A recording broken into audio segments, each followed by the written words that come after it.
Hoy tenemos una invitada, una mujer sumamente empoderada, es una mujer muy tenaz, es una mujer que se dedica al burlesque, es una artista visual, es una artista escénica y se ha abierto un camino impresionante y una comunicación a través del burlesque y del arte circense. Esto la ha llevado a hacer su puesta en escena dentro y fuera de México. Viene de una gira en Australia. Y bueno, es una mujer brillante, talentosa, libre, sin miedo. Por eso no podía faltar al Diccionario Desobediente.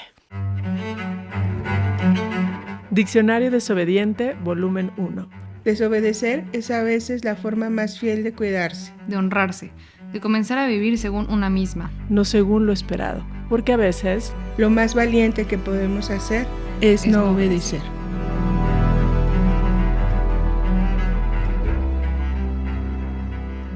Hola, bienvenidos a este nuevo episodio del Diccionario Desobediente. Estamos aquí el día de hoy, Petrushka, Andrea, Alexa y nuestra super invitada Amapola Hayes. Bienvenida. Hola, muchas gracias por invitarme, me da muchísimo gusto ser parte de este proyecto, está increíble, muchísimas gracias por la invitación. Eres la más desobediente y me encantaría, para ti, ¿qué es el burlesque? Creo que sí, como para tener ese panorama desde tu perspectiva. Desde un sentido histórico, teórico, o sea, me parece que el burlesque surge como esta resistencia, ¿no? Ante el teatro burgués, ante estas estructuras dentro del arte escénico, y me parece que la historia del burlesque como un acto de resistencia política se me hace fantástico. Yo creo que eso fue de las primeras cosas con lo que conecté, el burlesque, resistir a partir del cuerpo y capitalizar con lo erótico, y se me hizo muy fuerte, pero se me hace increíble que una rama de lo escénico pueda ser tan disruptiva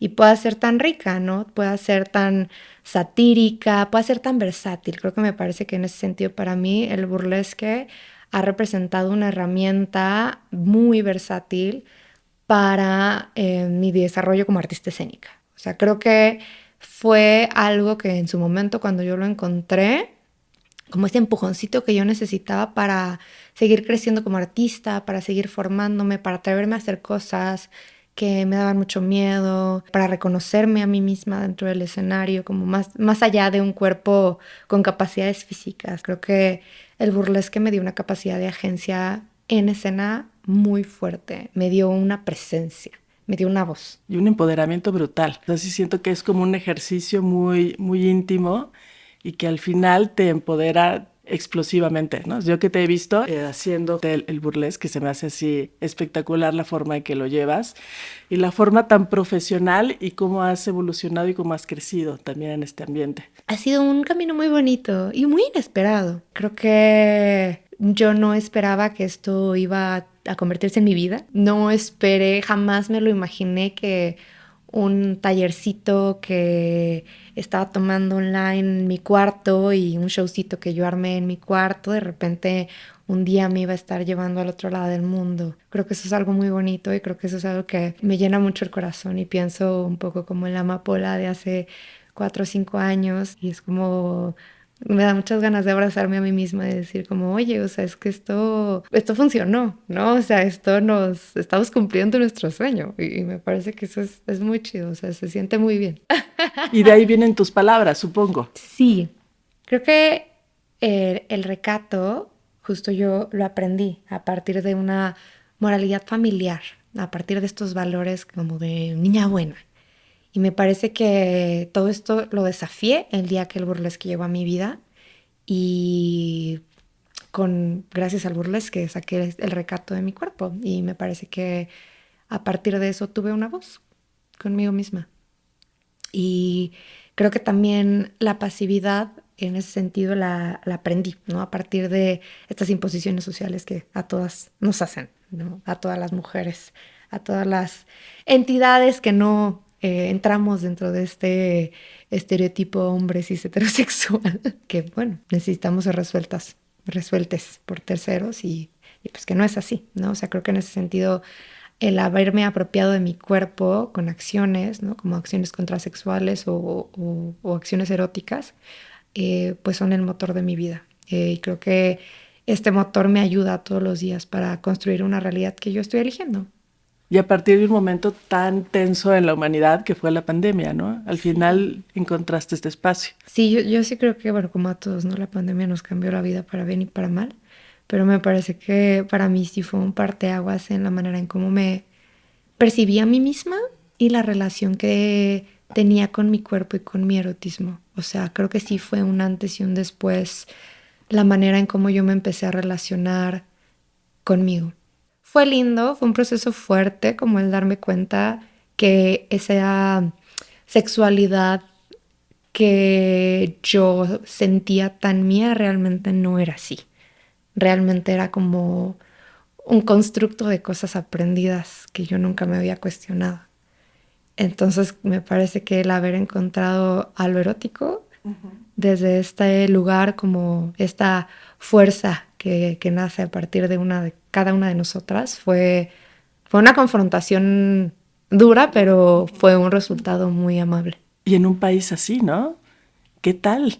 Ha sido interesante tener ese contraste de vivirme erótica cotidianamente, porque creo que me parece algo fabuloso y algo fantástico, la vivencia cotidiana de lo erótico. Y eso es algo que, bueno, a partir de este texto de Audre Lorde, mi pastora, Usos de lo erótico como poder, es un ensayo que tiene. Yo lo leo, me acuerdo la primera vez y digo, wow, ¿qué es esto? Por Dios, es esta mujer, me vino, me cacheteó, me gustó. Ya, soy de aquí. Sí, pero me problematizó muchas cosas y creo que una de esas cosas que Lorde propone es como esta cotidianidad del erótico. Para Lorde, lo erótico puede ser tan cotidiano como comerte una manzana. Y el cómo resignificar esas prácticas es increíble, que aparte están totalmente ligadas al burlesque. O sea, en este sentido, por esta cotidianidad, por ejemplo, puede ser quitarse la ropa. Todo el mundo nos quitamos la ropa cuando llegas a tu casa y te cambias, ¿no? Cuando te vas a dar un baño, te quitas la ropa. Pero me parece que justo en ese sentido de resignificar prácticas y de la cotidianidad erótica, pues hay una intención en el burlesque. ¿Por qué? ¿Para quién? ¿Desde dónde te estás quitando la ropa? ¿Cuál es la narrativa que estás construyendo a partir de eso? Entonces, bueno, sin salirme de la línea de la pregunta, creo que ha sido un contraste bien interesante porque creo que empezando desde la familia fue un shock. O sea, me parece que en el momento en el que yo le digo a mi mamá, ¿Qué crees? oye, mamá, ¿qué crees? Me voy a encuerar. Claro. Se fue de para atrás. Parece que quien lo tomó muy bien, a costa de lo que tal vez dentro de esta sociedad moralista mexicana, fue mi papá, ¿no? O sea, mi papá fue como de, dale, chido. O sea, si eso te hace feliz, está buenísimo. A mí como que me entró en un certamen de burlesque y nada, o sea, la persona que estuvo ahí ese día, o sea, se me hace muy lindo, o sea, que en este certamen nació Amapola, o sea, que tengo un video en mi Instagram de ese día donde esta presentadora, que es una drag queen que se llama Coral, me presenta y dice como hoy no vino Daniela, hoy viene Amapola y bueno, es algo que guardo muy valioso, es un recuerdo muy valioso para mí porque justo es como, por más que ame mi nombre de mortal y signifique algo para mí, Daniela ya no existe más, ¿no? O sea, a la fecha ya es un nombre que no escojo. Pero bueno, mi papá estuvo ahí y era como esta mamá en Mean Girls, como grabándome así que sí, y yo estaba en pezoneras, o sea, fue un momento muy lindo. Pero bueno, a mi madre le costó mucho más trabajo. Para mi mamá no fue fácil aceptar que yo me estaba encuerando. Esa es una realidad, o sea, tuvimos charlas muy fuertes, hubo muchas situaciones muy difíciles, pero me parece que en algún momento mi papá como que la convence, como, oye, tal vez la idea que tú tienes es errónea, porque no vas a verla un día, y yo en ese entonces estaba trabajando en este club de jazz, el 5, en un show de Leda Cabaret, y era un show muy bonito, era música en vivo, jazz, un show que está súper bien curado, y bueno, yo era la que más se encueraba en ese entonces. Y así me lo dijo la directora, Altagracia, cuando me buscó, que aparte le tengo mucho cariño porque fue la primera persona que me buscó, que me contrató en su compañía, que me dio una oportunidad. como haz lo que quieras. Si te quieres desnudar, desnúdate. Haz lo que quieras. Y esa fue la primera vez que mi mamá, mis tíos, la pareja de mi papá, mi hermano, o sea, me vieron. Y también fue muy lindo. O sea, siento que eventualmente mi mamá lo procesó y creo que me da mucho sentimiento que le llene de orgullo. Que al final yo sé que es un tema que es difícil.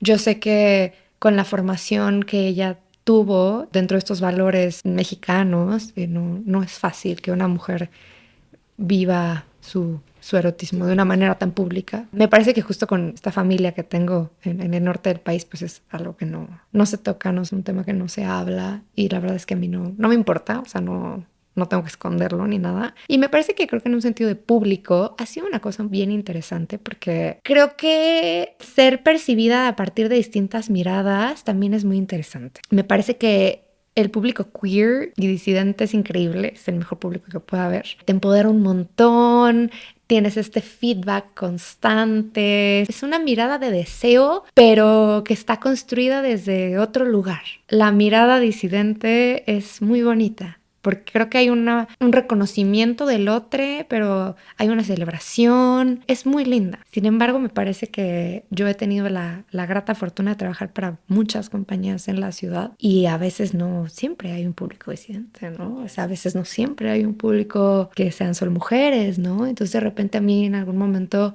hace un par de años, me tocó enfrentarme también con eso, ¿no? Con la mirada del hombre cis heterosexual. Y creo que en ese sentido, o sea, al inicio fue fuerte. O sea, yo recuerdo que esos primeros shows en el 5, donde ya no había un filtro de solo queers y mujeres, o sea, ya había hombres y heterosexuales, me sentí un poco intimidada, pero como que creo que yo me dije a mí misma, y creo que esa es la parte que también rescato del burlesque, es como, pero ¿por qué yo me voy a incomodar? ¿Por qué yo voy a hacerme chiquita ante esta mirada de deseo? Creo que en ese sentido, lo erótico a mí me vino a salvar.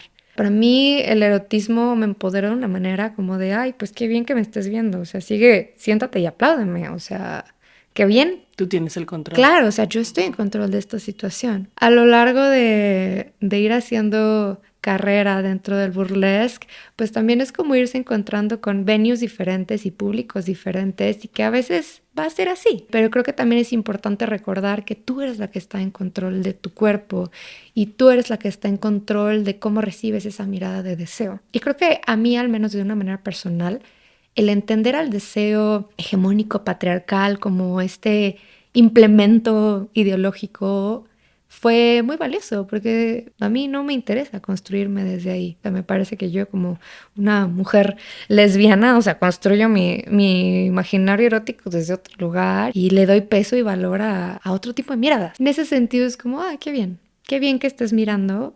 Sigue mirando. Entonces, ha sido un contraste muy interesante. No podría decirte que ha sido un contraste malo o ha sido encontrarme con muros. Simplemente creo que ha sido interesante. Pero de repente sí siento que tendemos a sobreromantizar un poco y ya a un nivel profesional dedicarse a esto y hacer geeks, o sea, y estar como de venue en venue. O sea, hay que tener una piel gruesa porque de repente va a haber situaciones en las que tú te tienes que sobreponer y decir, no. Sí he tenido de repente tragos amargos. Recuerdo muchísimo el año pasado que una amiga me llama para un show en un venue en Polanco, un restaurante muy elegante, muy nice. Me gusta hacer estas fusiones entre circo y burlesque. Creo que a la gente le gustan mucho y bueno, a mí también. Bueno, llegamos al venue, sale la primera chica y bueno, llega el dueño y como... guarden sus cosas, por favor. O sea, fue demasiado para Fue él. demasiado, yo no sé, el que esperaba, o sea, si contrataba un show de burlesque, bueno, nos pagó y nos fuimos, ¿no? Y ese día fue un show muy interesante, ¿no? Como, órale, o sea, ¿qué es lo que la gente espera? Y en ese sentido creo que el burlesque, en la era moderna, pues de repente tiene como unos referentes preestablecidos, ¿no? Películas, cine, hay como un imaginario y un referente ya preexistente a lo que es burlesque y cabaret, ¿no? Que no tiene nada de malo, o sea, creo que las veces que yo he dado talleres de iniciación al burlesque, es lo que les digo a mis alumnos, que no tiene nada de malo ir a estos lugares conocidos, ¿no? O sea, al final del día en el arte, por sí mismo nadie está encontrando el hilo negro de las cosas, ¿no? O sea, nadie está inventando nada. todo es una inspiración de algo y tú le estás dando un sentido a partir de tus vivencias, ¿no? Entonces, me parece que esto del burlesque está padre, o sea, como entender que a pesar de que ya hay referentes, ¿no? A pesar de que está Moulin Rouge y Chicago y Cabaret y bueno, todos estos referentes de, pues no sé, la media de red negra, el sombrerito y la camisa blanca, a pesar de que ya tenemos como en ese imaginario colectivo de lo que tendría que ser sensual, de lo que tendría que ser erótico, es entender que no. Hay una posibilidad brutal de construir tu erotismo, tu sexualidad y tu narrativa de burlesque a partir de lo que a ti te siente bien, te sienta bien. Cuando las panties me encontraron a mí, fue esta cosa de, ¡ay, qué increíble haber encontrado esta diversidad de personajes donde cada uno de nosotros construimos nuestra narrativa de burlesque a partir de lo que a cada quien se le hace bien. Y hacen comunidad, ¿no? Sí, sí. Entonces, eso ha sido muy lindo. Sí. Y también creo que es algo importante, que hay reglas fuertes también, ¿no? Tus límites con el espectador o con el que va a este tipo de eventos, y eso también los pone a salvo, ¿no? O sea, eso es muy importante porque sí, tú como espectador marcas como este espacio de admiración, pero sí con reglas muy claras, ¿no? Sí, y a veces pasa, ¿eh? O sea, porque también es que son esas cosas, ¿no? O sea, este idilio donde la gente es muy respetuosa, que bueno, o sea, vuelvo al punto, en estos ambientes queer, dices no, no es no, bien, chido, increíble. De repente, o sea, en otro tipo de ambientes no sucede. Porque a veces también siento que en el calor del momento la gente pierde un poco esos límites y es como, quiero tocar, ¿no? Y está bien, pero lo importante es como performer decir, oye, no. En Australia me pasó este show, también era un formato cabaret, pero de repente la gente siento que se emocionaba porque tú estás cerca de las personas y entonces las personas creo que en el calor del momento es como, quiero tocar. Pero creo que ahí depende un poco de cómo manejas la situación. O sea, creo que a veces aplica como esta parte lúdica, o sea, si tu personaje, o sea, como seguir un personaje, como de que, ay, no, o de repente sí romper el personaje y decir como, oye, no, o sea... Pero creo que en ese sentido, como marcar límites con esa cuestión de tocar es importante. O sea, también es fuerte. O sea, también entiendo que a veces es un shock fuerte y te paralizas. Eso ha sido un shock cultural, como en esta cuestión de dar las reglas del show y que de repente hay gente que sencillamente no quiere acatarlas. Yo me quiero regresar un poquito a Amapola mujer, a la persona. Y hablabas al principio de que estás cumpliendo un sueño. Quiero preguntar cuál es el sueño que ahora se está cumpliendo. Ay, creo que yo siempre he soñado con ser artista. O sea, eso es algo que yo recuerdo desde que tengo un uso de razón. Cuando encontré las artes visuales en la preparatoria, fue como, esto es lo que yo quiero hacer con mi vida. Yo quiero ser artista, o sea, ese es el lado de la cabeza que me funciona. Creo que fue una sorpresa muy grata también cuando las artes escénicas llegan a mi vida como de una manera más profesional. La primera vez que me contrataron un show fue en pandemia. Y fue online, un show de unas colombianas, clandestino, y era como así, hot. Era de pole dance, pero a mí me contrataron para hacer contorsión. Y recuerdo como esa sensación muy gratificante de, wow, jamás en mi vida me hubiera imaginado que yo podía ganar dinero haciendo esto, ¿no? O sea, para ese punto yo ya, o sea, como que estaba muy metida dentro de las artes visuales. O sea, mi papá es publicista, entonces como que siempre me abrió el camino. O sea, trabajé de asistente para fotógrafos, me fui a vivir a otro país a hacer una residencia chiquita de arte, a seguir aprendiendo como de las artes visuales, pero creo que para mí no era una realidad vivir de las artes escénicas, y el día que empezó a suceder fue como, ok, ser artista es súper pesado, o sea, porque es una chamba de autogestión brutal, de estructurar tu día, o sea, de que sí, tú eres tu propio jefe, pero pues si no te organizas, o sea, si tú no te pones como a producir, pues entonces no va a suceder, y a veces eso es complejo. O sea, como organizarte sin que alguien te lo diga, sin tener una estructura, es bien abrumador. Ahora, en este punto de mi vida, me siento como un poquito más encaminada.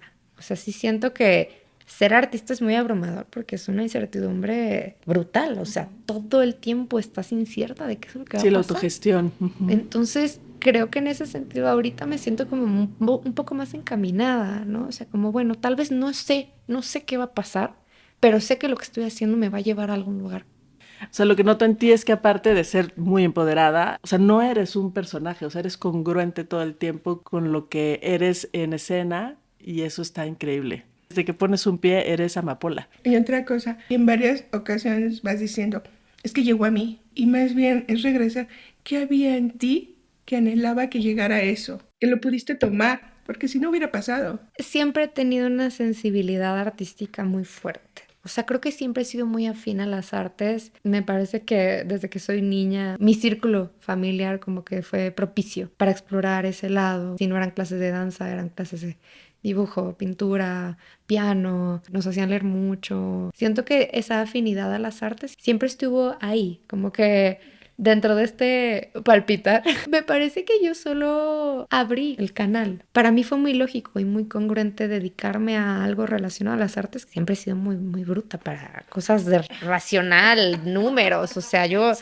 Pero de ahí a expresarte con el cuerpo, Sí, o sea, wow, sí. que esa fuera tu herramienta. Sí, sí ha sido un viaje, porque creo que también fue darle voz a mi cuerpo, porque me parece que toda esa temporada de mi vida que estuve haciendo danza, no le daba voz a mi cuerpo. Como haberme podido reconocer a partir del burlesque fue como también reconocerme como, ok, tal vez no era terrible bailarina, o sea, tal vez simplemente no tenía un buen feedback de lo que estaba pasando. Pero sí siento que ha sido como un proceso muy interesante de reconocer mi cuerpo como una herramienta y que aparte es como mi hogar. O sea, creo que eso ha sido también muy, muy lindo, como poder darme ese espacio de que mi cuerpo no solo es una herramienta, porque de repente creo que caer en eso como artista escénica te despersonaliza un montón. Tengo que entrenar 3 horas y tengo que comer tanto y dormir tanto y planear tantos números y ensayar y de repente el desgaste físico del circo es muy pesado. O sea, la exigencia física es brutal porque la competencia es bestial. Y justo conforme empiezas a crecer también empieza como esta cosa del tiempo, ¿no? Como se me está acabando el tiempo y creo que también el burlesque también hizo eso por mí. Darme este respiro de no eres una máquina, no eres solamente una herramienta, eres una casa, o sea, eres tu casa. Y tienes tus procesos y tienes tus momentos y cuando necesitas descansar tienes que descansar y cuando tienes que respirar tienes que parar. Entonces sí creo que el burlesque ha sido una maravilla para mí porque escénicamente me ha dado como esta posibilidad de decir, no tengo que hacer millones de cosas para crear. O sea, necesitas un personaje, necesitas presencia, un buen vestuario y ya está. Entonces creo que también en este sentido el burlesque, dentro de esta creación de este alter ego y desde dónde estás construyéndote, ay, se me hace maravillosa, me encanta. Quería decir que esta parte, bueno, yo soy una persona muy espiritual y se me hace muy bonito el hecho de la conexión que como que adquiriste con tu cuerpo, o sea, como escucharlo y dejarlo ser. ¿Y cómo fue para ti, o sea, internamente, emocionalmente, permitirte ser completamente tú y conocerte, pues sí, más tú, ¿no? O sea, en conexión con todo lo que realmente tú eras, pero estaba como callado o reprimido de alguna manera.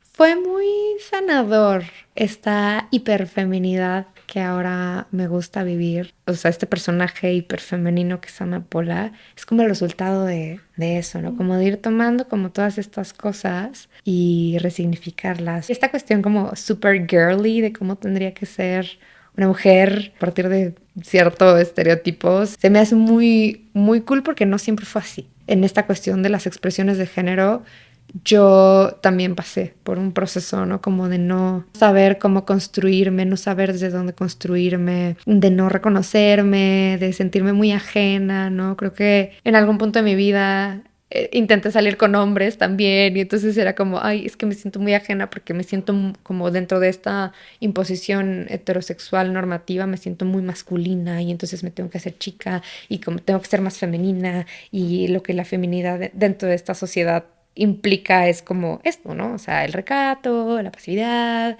Creo que el haber salido un poco de ese molde, que creo que, bueno, o sea, todos los días es como este trabajo propio de decir, ok, vamos saliendo, vamos moviendo y vamos construyéndonos. Pero sí creo que ahora me siento muy cómoda con esta hiperfeminidad que he ido construyendo, con este alter ego, que yo siempre digo de broma, como ya no es un alter ego, ¿no? O sea, Amapola dejó de ser un alter ego hace mucho, porque también creo que es como ya una parte de mí que me da valentía, ¿no? Siempre que me da miedo a algo, siempre que siento que algo me abruma, que algo sucede en mi vida que justo me hace sentir que no puedo, pienso como, ¿qué haría Amapola en esto?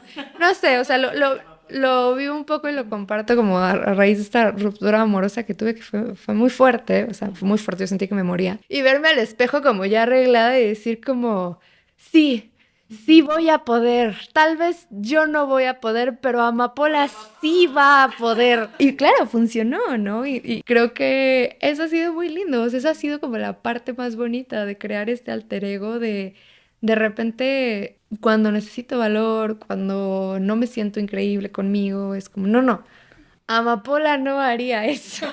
El atreverse a poder reconocerse a uno mismo no es fácil, es un proceso complejo, pero que es totalmente increíble al final, ¿no? O sea, creo que todo lo que ganas en ese proceso en el que vas soltando cosas es muy, muy lindo. Y creo que el burlesque es una herramienta escénica que pueda ser aplicado en lo cotidiano. La seguridad es algo que se va a construir y que se va a construir a partir de un ambiente que tú vas a propiciar en donde tú te sientas cómoda. Entonces, en ese sentido, o sea, creo que a mí me gustaría como dejar eso ahí, que el miedo dura un ratito y la incomodidad dura un poquito y no es increíble, a nadie le gusta sentirse incómodo, pero la satisfacción de poder dejar atrás esas cosas y sentirte bien, o sea, se va a quedar contigo, ¿no? Y que al final es entender que va a crecer contigo, porque es para siempre dejarlo como un concepto inamovible, pues no, pero va a crecer contigo. Pues muchas gracias. Estuvimos aquí, Petrushka, Alexa. Andrea. Y Amapola Hayes.